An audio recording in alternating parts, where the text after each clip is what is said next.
ಎಲ್ಲರಿಗೂ ನಮಸ್ಕಾರ ಸ್ನೇಹಿತರೆ.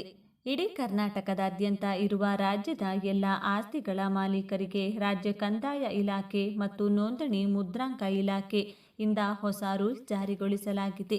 ಇನ್ಮುಂದೆ ಎಲ್ಲ ಆಸ್ತಿಗಳಿಗೆ ಈ ಖಾತೆ ಪಡೆಯುವುದು ಕಡ್ಡಾಯವಾಗಿದ್ದು, ಈ ಖಾತೆ ಪಡೆದುಕೊಳ್ಳಲು ಬಯಸುವ ಎಲ್ಲ ಆಸ್ತಿಗಳ ಮಾಲೀಕರಿಗೆ ಈ ದಾಖಲೆಗಳನ್ನು ಸಲ್ಲಿಸುವುದು ಕಡ್ಡಾಯ. ರಾಜ್ಯದಲ್ಲಿ ಸಾಕಷ್ಟು ಕಡೆಗಳಲ್ಲಿ ಈಗಾಗಲೇ ಸಿಟಿ ಸುತ್ತಮುತ್ತ ಹಾಗೂ ಗ್ರಾಮೀಣ ಸುತ್ತಮುತ್ತ ಜಮೀನುಗಳಲ್ಲಿ ಹೊಸದಾಗಿ ಫ್ಲಾಟ್ಗಳನ್ನು ಹಾಕಿ ಮಾರಾಟ ಮಾಡುತ್ತಿರುವುದು ಈಗಾಗಲೇ ನೀವು ನೋಡಿರುತ್ತೀರಿ. ಈ ವಿಷಯ ಸಾಮಾನ್ಯ. ಆದರೆ ಆಸ್ತಿಗಳನ್ನು ಹೊಂದಿರುವ ಆಸ್ತಿಯ ಮಾಲೀಕರು ಮತ್ತು ಆಸ್ತಿಯ ಮಾಲೀಕರಿಂದ ಖರೀದಿಸುವ ಆಸ್ತಿಯ ಮಾಲೀಕರು ಅದೇ ನಿವೇಶನ ಅಥವಾ ಫ್ಲಾಟ್ಗಳನ್ನು ಹಲವರಿಗೆ ಮಾರಾಟ ಮಾಡುತ್ತಿರುವುದನ್ನು ಇತ್ತೀಚೆಗೆ ಸಾಕಷ್ಟು ಜನರು ಗಮನಿಸಿರುತ್ತೀರಿ. ಅಂದರೆ ಇರುವುದು ಒಂದೇ ಫ್ಲಾಟ್ ಇದ್ದು ಸಾಕಷ್ಟು ಜನರಿಗೆ ಕೋರ್ಟ್ ನೋಟರಿ ಈ ಸ್ಟ್ಯಾಂಪ್ಗಳ ಮೂಲಕ ಸಾಕಷ್ಟು ಜನರಿಗೆ ಆಸ್ತಿಯ ಮಾಲೀಕನು ಮಾರಾಟ ಮಾಡುತ್ತಾ ಬರುತ್ತಿರುತ್ತಾನೆ. ಹಾಗಾಗಿ ಕಷ್ಟಪಟ್ಟು ದುಡಿದ ಹಣ ಇಂತಹ ವಂಚಕರ ಕೈಗೆ ಸಿಕ್ಕು ಬಡವರು ಮತ್ತು ಮಧ್ಯಮ ವರ್ಗದವರು ಕೋರ್ಟು ಕೇಸು ಅಂತ ತಿರುಗಾಡಿ ಸಾಕಷ್ಟು ಶ್ರಮಪಟ್ಟು ತಮ್ಮ ಹಣ ಕೊನೆಗೆ ಸಿಗದಂತೆ ಆಗುತ್ತದೆ.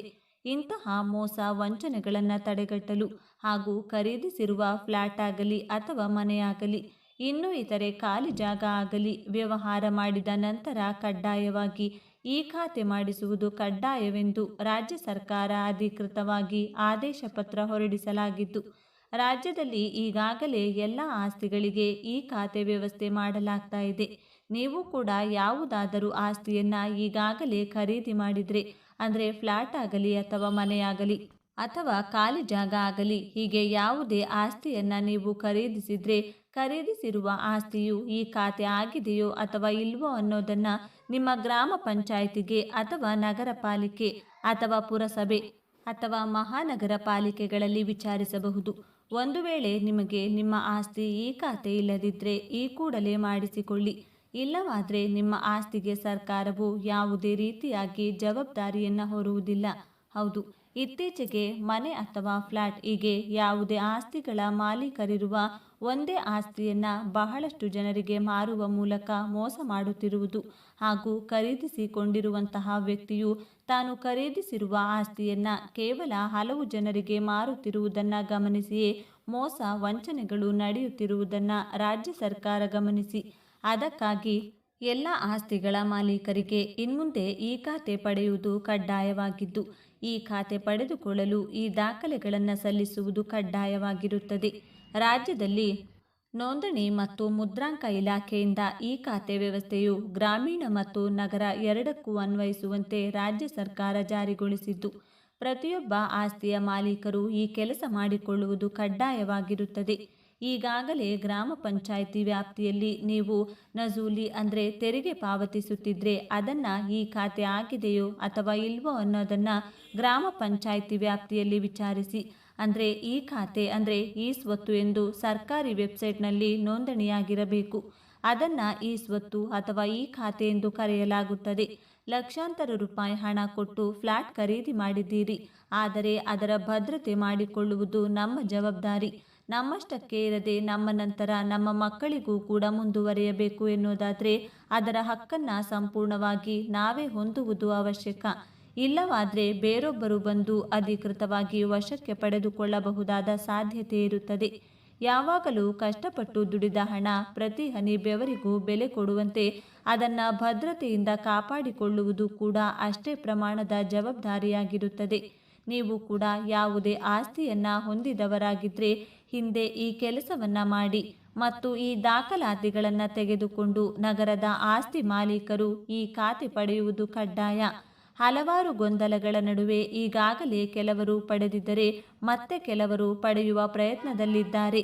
ಬೆಂಗಳೂರಿನ ಆಸ್ತಿ ಮಾಲೀಕರಿಗೆ ಗುಡ್ ನ್ಯೂಸ್ ಎನ್ನುವಂತೆ ಜಸ್ಟ್ 5 ದಾಖಲಾತಿಗಳನ್ನು ಅಪ್ಲೋಡ್ ಮಾಡಿದರೆ ಅಂತಿಮ ಈ ಖಾತಾವನ್ನು ಪಡೆಯಬಹುದಾಗಿದೆ. ಈ ಬಗ್ಗೆ ಬಿಬಿಎಂಪಿ ಮಾಹಿತಿ ಹಂಚಿಕೊಂಡಿದ್ದು, ಬಿಬಿಎಂಪಿ ವ್ಯಾಪ್ತಿಯ ಆಸ್ತಿ ಮಾಲೀಕರು ಈ ಖಾತೆ ಪಡೆಯಲು 5 ದಾಖಲಾತಿಗಳನ್ನು ಅಪ್ಲೋಡ್ ಮಾಡಬೇಕು. ಮಾಲೀಕರ ಆಧಾರ್ ಕಾರ್ಡ್, ಆಸ್ತಿ ತೆರಿಗೆ ಐಡಿ, ಮಾರಾಟ ಅಥವಾ ರಿಜಿಸ್ಟರ್ಡ್ ಡೀಡ್ ಸಂಖ್ಯೆ, ಬೆಸ್ಕಾಂ ಖಾತೆಯ ಸಂಖ್ಯೆ, ಆಸ್ತಿ ಫೋಟೋ ಈ ಎಲ್ಲ ದಾಖಲಾತಿಗಳು ಬಿಬಿಎಂಪಿಯಲ್ಲಿರುವ ದಾಖಲಾತಿಗಳೊಂದಿಗೆ ಹೊಂದಾಣಿಕೆಯಾದರೆ ಕೂಡಲೇ ಅಂತಿಮ ಈ ಖಾತಾವನ್ನು ಡೌನ್ಲೋಡ್ ಮಾಡಿಕೊಳ್ಳಬಹುದು ಎಂದಿದೆ. ನೀವು ಯಾವೆಲ್ಲ ಆಸ್ತಿಗಳ ಮಾಲೀಕರಾಗಿದ್ದೀರಿ ಎನ್ನುವ ನಿಮ್ಮ ಅನಿಸಿಕೆಯನ್ನು ನಮಗೆ ಕಮೆಂಟ್ ಮಾಡಿ ತಿಳಿಸಿ.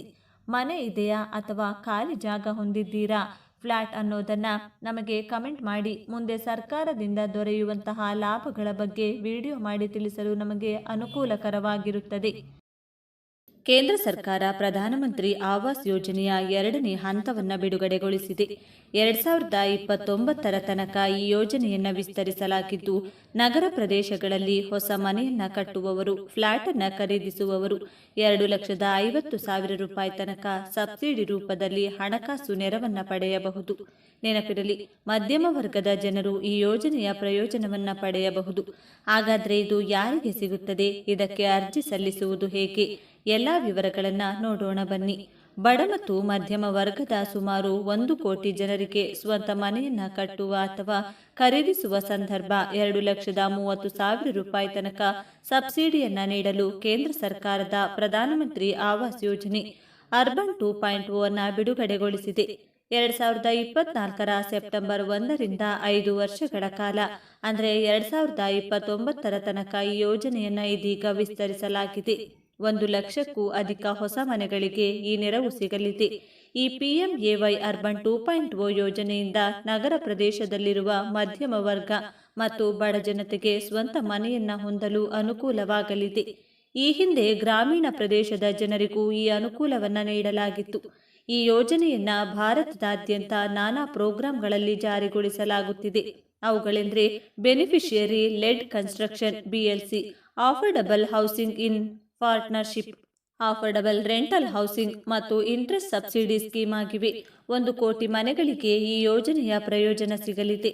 ಹಾಗಾದರೆ ಯಾರು ಈ ಯೋಜನೆಗೆ ಅರ್ಹತೆ ಪಡೆಯುತ್ತಾರೆ ಹಾಗೂ ಇದರಲ್ಲಿರುವ 4 ಉಪಯೋಜನೆಗಳ ಬಗ್ಗೆ ತಿಳಿದುಕೊಳ್ಳೋಣ.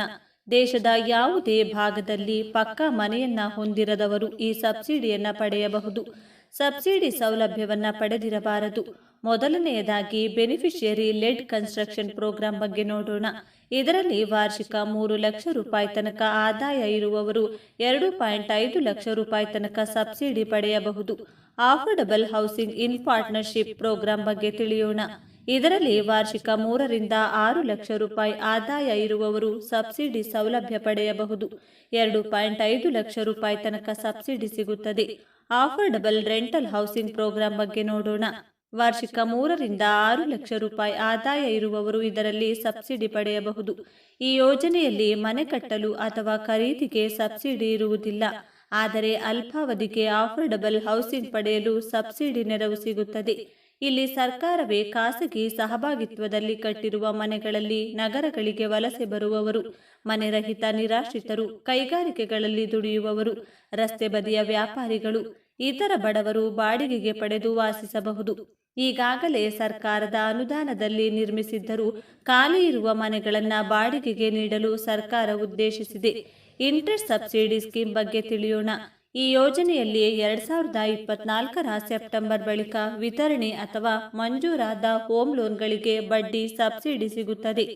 EWS, LIG ಮತ್ತು MIG ಕೆಟಗರಿಯಲ್ಲಿ ಅನುಕ್ರಮವಾಗಿ ವಾರ್ಷಿಕ 3 ಲಕ್ಷ ರೂಪಾಯಿ, 6 ಲಕ್ಷ ರೂಪಾಯಿ ಮತ್ತು 9 ಲಕ್ಷ ರೂಪಾಯಿ ತನಕ ಆದಾಯ ಇರುವವರು ಈ ಬಡ್ಡಿ ಸಬ್ಸಿಡಿಯನ್ನು ಪಡೆಯಬಹುದು. ಮನೆಯ ಖರೀದಿ, ಮರು ಖರೀದಿ, ನಿರ್ಮಾಣಕ್ಕೆ ಪಡೆಯುವ ಗೃಹ ಸಾಲಕ್ಕೆ ಈ ಬಡ್ಡಿ ಸಬ್ಸಿಡಿ ಸಿಗುತ್ತದೆ. ಈ ಸಬ್ಸಿಡಿ ಯೋಜನೆಯಲ್ಲಿ ಸಾಲದ ಗರಿಷ್ಠ ಮೌಲ್ಯ 25 ಲಕ್ಷ ರೂಪಾಯಿ ಇರಬೇಕು. ಮನೆಯ ಗರಿಷ್ಠ ಮೌಲ್ಯ 35 ಲಕ್ಷ ರೂಪಾಯಿ ಇರಬೇಕು. ಸಬ್ಸಿಡಿ ಸೌಲಭ್ಯ ಪೂರ್ಣ ಪ್ರಮಾಣದಲ್ಲಿ ಸಿಗಬೇಕಿದ್ರೆ ಕನಿಷ್ಠ 8 ಲಕ್ಷ ರೂಪಾಯಿ ಸಾಲ ಇರಬೇಕು. ಸಬ್ಸಿಡಿ ಮೊತ್ತವು 5 ಕಂತುಗಳಲ್ಲಿ ಸಿಗುತ್ತದೆ. ಆದ್ದರಿಂದ 5 ವರ್ಷ ಸಾಲದ ಅಕೌಂಟ್ ಸಕ್ರಿಯವಾಗಿರಬೇಕು. ಬಳಿಕ ಸಬ್ಸಿಡಿ ಸಿಗುವುದಿಲ್ಲ.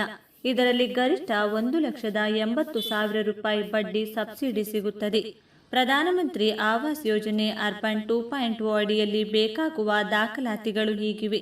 ಅರ್ಜಿದಾರರ ಆಧಾರ್ ಸಂಖ್ಯೆ, ಆಧಾರ್ ಪ್ರಕಾರ ಹೆಸರು, ಜನ್ಮ ದಿನಾಂಕ, ಕುಟುಂಬದ ಸದಸ್ಯರ ಆಧಾರ್ ವಿವರಗಳನ್ನು ನೀಡಬೇಕಾಗುತ್ತದೆ. ಬ್ಯಾಂಕ್ ಖಾತೆಯ ವಿವರಗಳು, ಆದಾಯ ದೃಢೀಕರಣ ಪತ್ರ, ಜಾತಿ ಸಮುದಾಯ ದೃಢೀಕರಣ, ಭೂ ದಾಖಲೆ. ಪ್ರಧಾನಮಂತ್ರಿ ಆವಾಸ್ ಯೋಜನೆ 2.0 ಯೋಜನೆಗೆ ಸಂಬಂಧಿಸಿದ ಅರ್ಜಿ ಸಲ್ಲಿಸುವುದು ಹೇಗೆ? PMAY ಅರ್ಬನ್ 2.0 ಸ್ಕೀಮ್ ಅಡಿಯಲ್ಲಿ ಸಬ್ಸಿಡಿ ಸೌಲಭ್ಯವನ್ನು ಪಡೆಯುವವರು PMAY ಅರ್ಬನ್ 2.0 ವೆಬ್ಸೈಟ್ನಲ್ಲಿ ಅರ್ಜಿ ಸಲ್ಲಿಸಬಹುದು ಅಥವಾ ಕಾಮನ್ ಸರ್ವಿಸ್ ಸೆಂಟರ್ಗಳಲ್ಲಿ ಅರ್ಜಿ ಸಲ್ಲಿಸಬಹುದು. ಇಲ್ಲವೇ ಸಂಬಂಧಪಟ್ಟ ಸ್ಥಳೀಯ ಸಂಸ್ಥೆ ಮುನಿಸಿಪಾಲಿಟಿ ಕಚೇರಿಗಳಲ್ಲಿ ಅರ್ಜಿ ಸಲ್ಲಿಸಬಹುದು. ಈ ಯೋಜನೆಯ ಮೊದಲ ಹಂತದಲ್ಲಿ ನಗರ ಪ್ರದೇಶಗಳಲ್ಲಿ 1,18,00,000 ಮನೆಗಳಿಗೆ ಸಬ್ಸಿಡಿ ವಿತರಿಸಲು ಅನುಮೋದಿಸಲಾಗಿತ್ತು. ಈ ಪೈಕಿ 85 ಲಕ್ಷಕ್ಕೂ ಹೆಚ್ಚು ಮನೆಗಳಿಗೆ ಈಗಾಗಲೇ ಸಬ್ಸಿಡಿ ವಿತರಣೆಯಾಗಿದೆ.